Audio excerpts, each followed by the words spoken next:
Hello friends. तो हम देखेंगे आज के करंट अफेयर्स। तो हमारे आज के करंट अफेयर्स का पहला प्रश्न है, भारत का पहला आभासी अंतरिक्ष संग्रहालय स्पार्क किसने स्थापित किया है?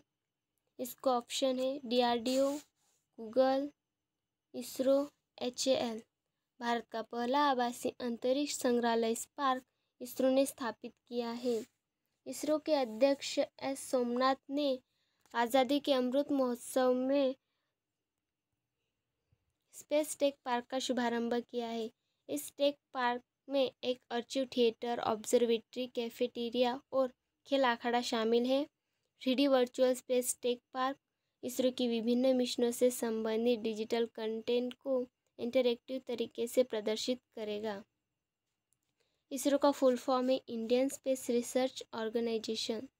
इसकी स्थापना 15 अगस्त 1969 को हुई थी। इसका मुख्यालय बेंगलोर के कर्नाटका में है। निर्देशक S सोमनाथ हैं।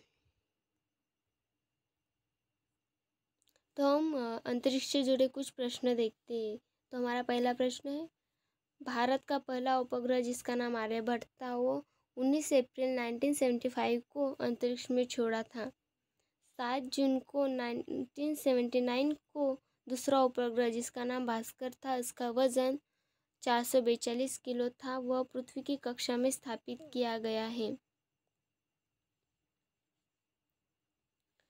जनवरी 2014 में इसरो ने सफलतापूर्वक GSAT-14 का LGSLV-D5 प्रक्षेपण में एक स्वदेशी क्रायोजेनिक इंजन का प्रयोग किया गया है। इसरो ने 2008 अक्टूबर 22 को चंद्रयान-1 भेजा जिसने चंद्रमा की परिक्रमा की। इसके बाद 24 सितंबर 2014 को मंगल ग्रह की परिक्रमा करने वाला मंगलयान ने मंगल आर्टिबर मिशन भेजा। वर्ष 2017 में इसरो द्वारा रिकॉर्ड 104 सैटेलाइट का प्रक्षेपण किया गया है।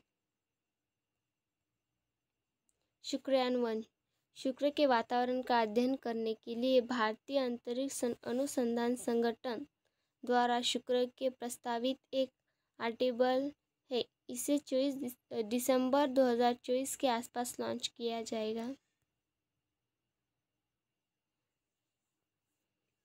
पहली अंडर-16 खेलो इंडिया हॉकी महिला लीग 16 अगस्त से कहाँ शुरू होगी? हरियाणा, नई दिल्ली, उत्तर प्रदेश, मध्य प्रदेश। पहली अंडर-16 खेलो इंडिया हॉकी महिला लीग 16 अगस्त से नई दिल्ली में शुरू होगी। 16 अगस्त से 23 अगस्त के बीच पहली खेलो इंडियन महिला हॉकी लीग अंडर-16 नई दिल्ली के मेजर ध्यानचंद स्टेडियम में आयोजित की जाएगी। इसमें पूरे देश से 16 टीम भाग ले रही है। पहले चरण में 56 मैच खेले जाएंगे और 300 से अधिक खिलाड़ी प्रतिस्पर्धा करेंगे। 3 चरणों के लिए SAI द्वारा 53.72 लाख रुपए आवंटित किए गए हैं। तो हम हमारा आज का अगला प्रश्न देखते हैं। आज़ादी के 75 साल पूरे होने पर किसने इंडिया की उड़ान लॉन्च किया है? Twitter, Google, Microsoft, Facebook. आज़ादी के 75 साल पूरे होने पर गूगल ने इंडिया की उड़ान लॉन्च किया है। गूगल ने आज़ादी के 75 साल के सफ़र में हासिल की गई अहम उपलब्धियों को समेटते हुए एक ऑनलाइन परियोजना शुरू की है जिसमें समृद्ध अभिलेखागार और कलात्मक चित्रण के जरिए देश की कहानी बयां की जाएगी। भारत की उड़ान देश भर में आज़ादी की 75वीं वर्षगांठ की जश्न के तौर पर गूगल ने सरकार के 1 साल तक चलने वाले आज़ादी का अमृत महोत्सव कार्यक्रम का समर्थन करने के लिए सूचनात्मक ऑनलाइन सामग्री तक पहुंच बढ़ाने और भारतीय के योगदान को दिखाने वास्ते संस्कृति मंत्रालय के साथ सहयोग किया है। गूगल के CEO सुंदर पिचाई। गूगल की स्थापना 4 सितंबर 1998 को हुई थी। गूगल का मुख्यालय कैलिफोर्निया, संयुक्त राष्ट्र में है।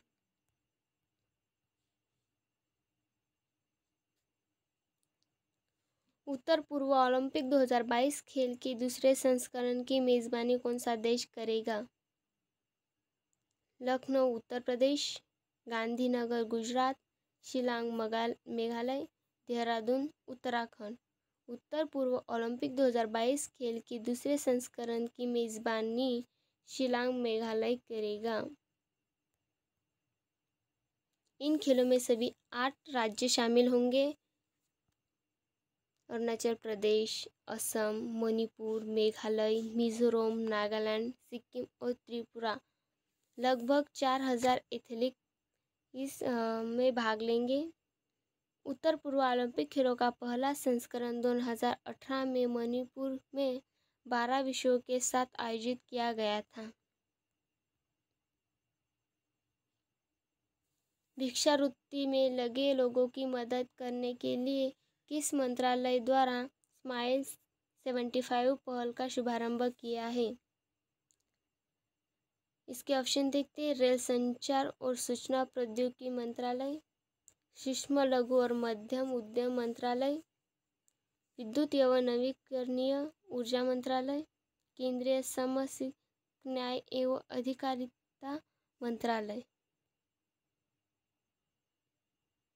भिक्षावृत्ति में लगे लोगों की मदद करने के लिए केंद्रीय सामाजिक न्याय एवं अधिकारिता मंत्रालय द्वारा स्माइल 65 पहल का शुभारंभ किया है। स्माइल का फुल फॉर्म होता है support for marginalized individual for लाइमलाइज्ड इंटरप्राइज होता है। केंद्रीय सामाजिक न्याय एवं अधिकारिता मंत्रालय ने स्माइल 75 पहल का नई दिल्ली में शुभारंभ किया है। इसका उद्देश्य यह है कि इस पहल के तहत गैर सरकारी संगठनों व अन्य हितधारकों के सहयोग से 75 नगर निगमों की पहचान कर भीख मांगने वाले लोगों के लिए 2025 से 2026 तक कुल 100 करोड़ रुपए आवंटित किए जाएंगे। डॉक्टर वीरेंद्र कुमार केंद्रीय सामाजिक न्याय एवं अधिकारिता मंत्री हैं।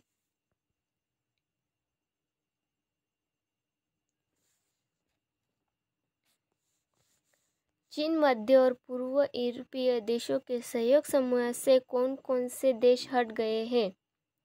इसके ऑप्शन है लातविया और एस्टोनिया, फिनलैंड और न्यूजीलैंड, यूक्रेन और रूस, नेपाल और इंडोनेशिया। चीन मध्य और पूर्वी यूरोपीय देशों के सहयोग समूह से लातविया और एस्टोनिया देश हट गए हैं। यह कार्रवाई ताइवान पर चीन के बढ़ते सैन्य दबाव की पश्चिमी आलोचना की प्रतिक्रिया है। पिछले साल के अंत में लिथुआनिया द्वारा ताइवान को अनुमति के बाद लिथुआनिया और चीन के बीच संबंध बिगड़ गए थे। इसलिए लिथुआनिया ने भी 2021 में सहयोग समूह छोड़ दिया था।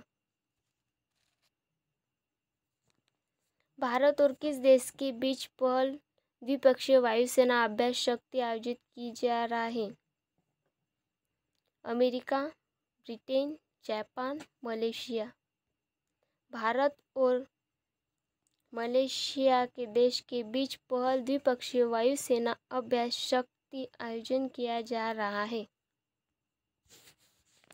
भारत और मलेशिया के बीच पहली बार द्विपक्षीय वायुसेना अभ्यास आयोजित किया जा रहा है। भारतीय वायुसेना का एक दल मलेशिया में उद्धार शक्ति नामक द्विपक्षीय अभ्यास में भाग ले रहा है। भारतीय वायुसेना और रॉयल मलेशिया वायुसेना अपना पहला अभ्यास कर रहे हैं। भारतीय वायुसेना सुखोई 13 MKI C-17 विमानों के साथ हवाई अभ्यास ले रही है, जबकि रॉयल मलेशिया वायुसेना सुखोई 30 MKI विमानों के साथ उड़ान भरेगी।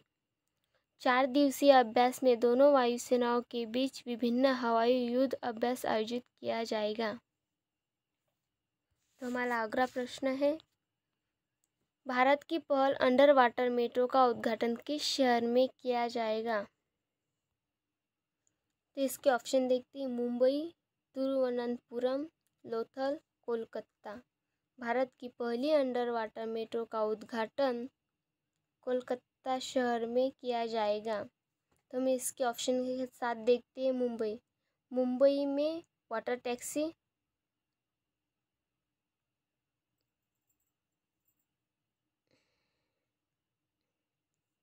का उद्घाटन हुआ था।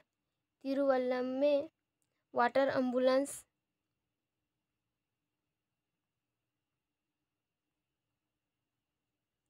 एम्बुलेंस शुरू की गई थी। और लोथल में समृद्धि संग्रहालय शुरू किया गया था।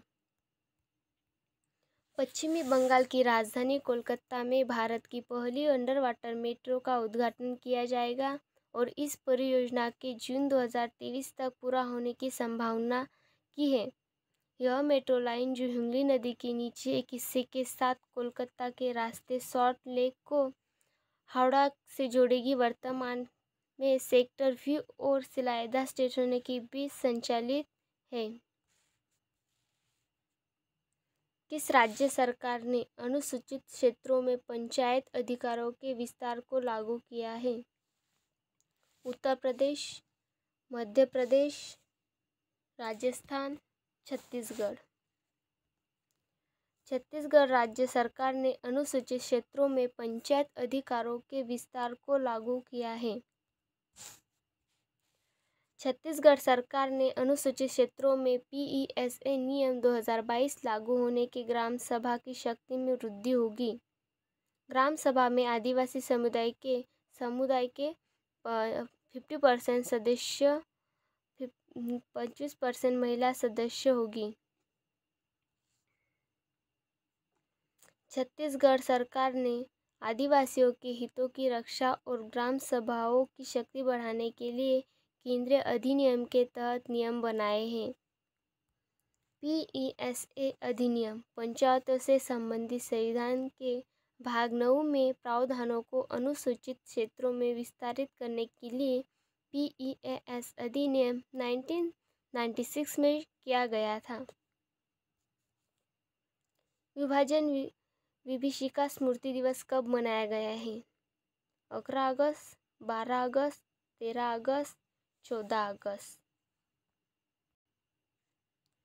विभाजन विभीषिका स्मृति दिवस 14 अगस्त को मनाया गया है।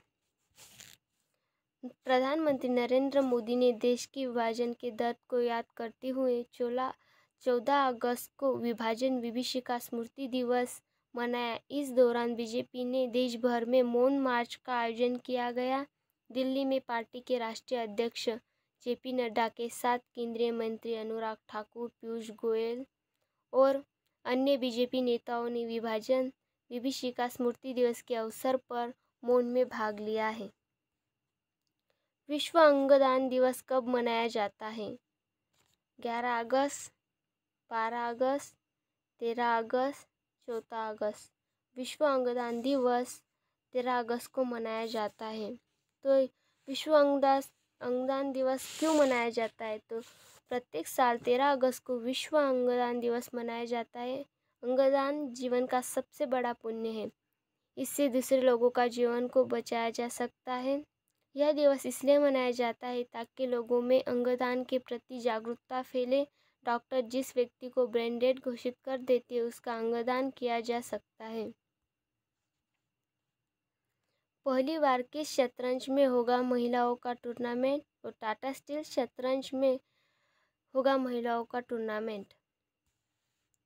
भारत की शीर्ष खिलाड़ी Tata Steel Chess India tournament के 5वें चरण में पहली बार होने वाली महिलाओं की प्रतियोगिता में आकर्षण का केंद्र होगी, जिसमें कोनेरू हम्पी, डी हरिका और आर वैशाली शामिल हैं।